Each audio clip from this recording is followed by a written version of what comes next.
Hi everybody, welcome back to another episode of the Kettle Cookers. Today we're going to be doing a pork tenderloin that we are going to stuff with caramelized onions and spinach, and then we are going to wrap it in prosciutto and then cook it on the grill. Alright, the first thing we're going to do is take our pork tenderloin. You can trim some of the silver skin off if you want to. I found for this it's not as important because it is kind of buried underneath of the prosciutto wrapping. So the first thing we're going to do here, this end's really skinny, so I'm just going to trim a little bit off here. Save that for something else. And I'm going to go ahead and butterfly this. Now when you butterfly, you're just basically going to go through and cut it so that it'll lay out in a flat piece. And what you want to do is just go very slowly with this. Use the curved edge of your knife. If you have a good boning knife, that works really well.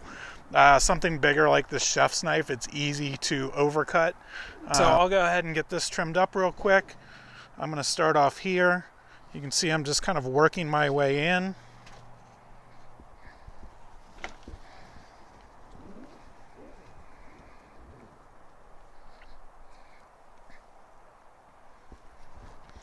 Just making nice shallow cuts as I go. And then as I go, I can kind of turn my knife in. You can see this is starting to open up.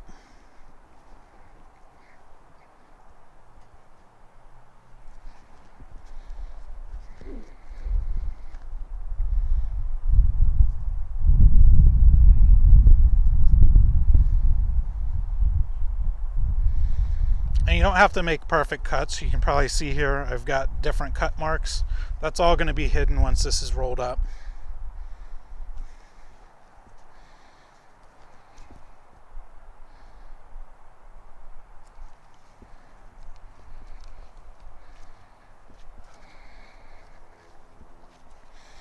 Okay, so that's pretty good. I need a little bit more space, so I think I'm going to go in here and see if I can make another cut and get this a little bit bigger.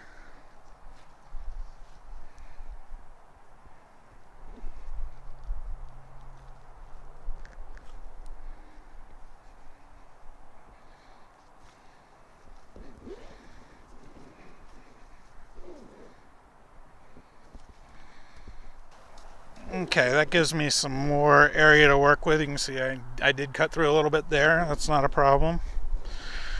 The other trick you can do is you can kind of cut it in half, butterfly it open, and then you can use, a heavy skillet or something like that to pound it out and get you your bigger shape that you're looking for. To cook my onions, I have a little bed of rockwood lump charcoal here on the bottom of my grill. I'm going to go ahead and add my grate and then my cast iron pan. I'm not going too crazy with the charcoal because I want to keep the temperature down low enough to where I can caramelize the onions without burning them. Alright, I'm going to go ahead and add the skillet now. You can see this is a really big skillet. It's going to allow me to caramelize the onions without overcrowding the pan and steaming them. So I'm going to go ahead and close the lid, let this pan get warmed up, and then we'll throw the onions on. I'm going to go ahead and get a grill started. I'm going to light a lighter cube in my Slow and Sear 2.0.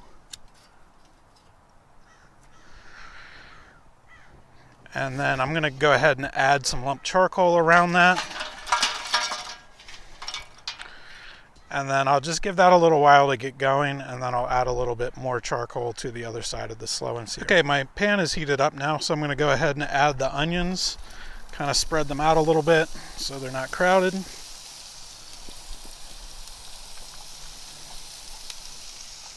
And I'll just let these go till they're nice and caramelized. It's been about 10, maybe 15 minutes. The onions have gotten really soft. I did move them out of the middle of the pan. You can see there's some that are a little bit burnt, and that was just because the middle of the pan's hotter. I'm going to go ahead now and add a heaping spoonful of garlic. Stir that around.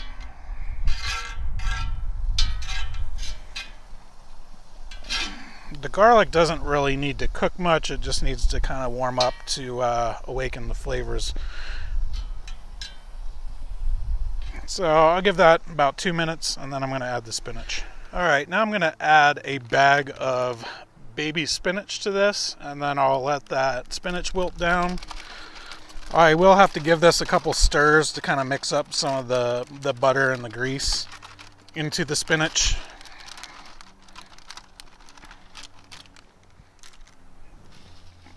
So I'll just give this a little bit of a stir. It looks like a lot of spinach. If you've never done this before, you'll be surprised by how much it wilts down. So I'll go ahead and put the lid on for now so that this can stay warm, and I'll give it a couple more stirs and we'll check back when it's done. So as you can see, that spinach really wilts down a lot.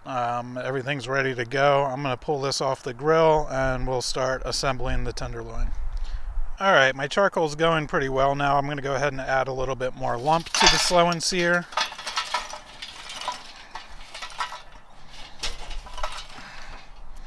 And I'll go ahead and get a grate on, put the lid on, and let the grill come up to temperature. Alright, so let's go ahead and get to assembling this. The first thing I'm going to do, I am going to just give this a little bit of a seasoning. Sometimes I put the seasonings in with the spinach and onions. I didn't do that today, so I'm going to season this. I'm going to give it just a little bit of salt. It doesn't need much because there's a lot of salt in the provolone and the prosciutto we're going to be wrapping it with. I'm going to do a little bit of rosemary, some Italian seasoning. This I can go a little heavier on, and then some fresh cracked pepper. So next up, we'll go ahead and put some provolone slices on it.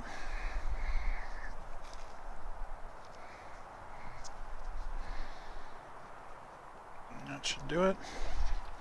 Add our spinach. I like to kind of spread this all over it so that you don't just get one pocket, it's all throughout.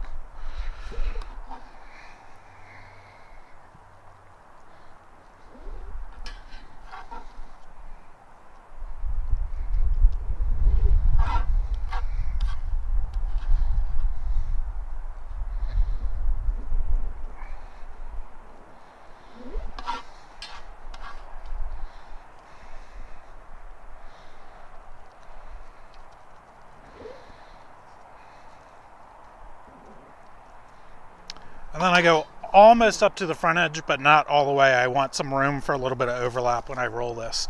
So I did put this down on a piece of plastic wrap so I can roll it a little bit easier. And if you ever watch anybody roll sushi, it's very similar. You're just going to keep working it.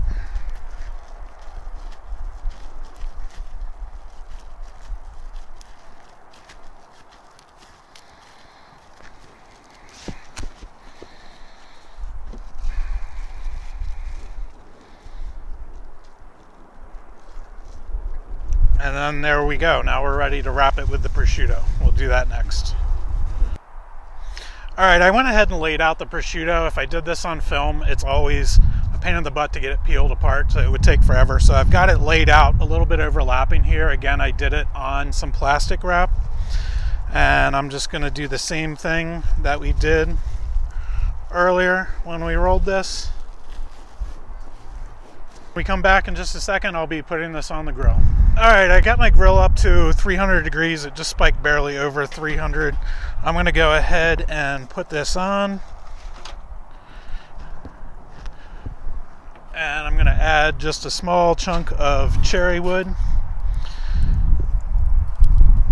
Put my probe in it. And I want to cook this, since it's pork, until it's 145 degrees.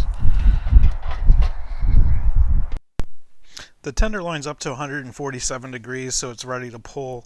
I was running out of daylight that I needed for filming, so I went ahead and opened the vents a little bit and let the grill run at 350. And as you can see, there's some really nice color on this, so we're going to pull it off and get it sliced up. Alright guys, I've let this rest for a little while. We're going to go ahead and slice into it and see how it is. I got my buddy Matt here. He's going to help me with the taste testing. Still nice and warm. Oh man, that looks great.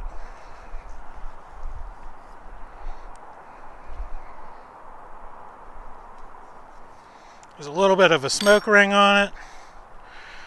All right, Matt, let's give it a try.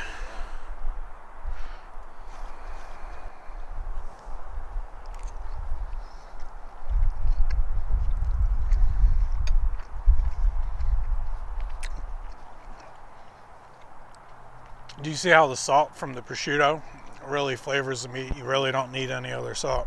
What do you think? It's great. It's a good bite. Lots of flavors going on. Awesome. If you enjoyed the video, make sure you hit the like button down below. As you can see, it's getting cold here in Denver, but we're out here filming anyway for you guys. Don't forget to subscribe and smash that notification bell down at the bottom as well. That'll be at your bottom right. Make sure you get updates.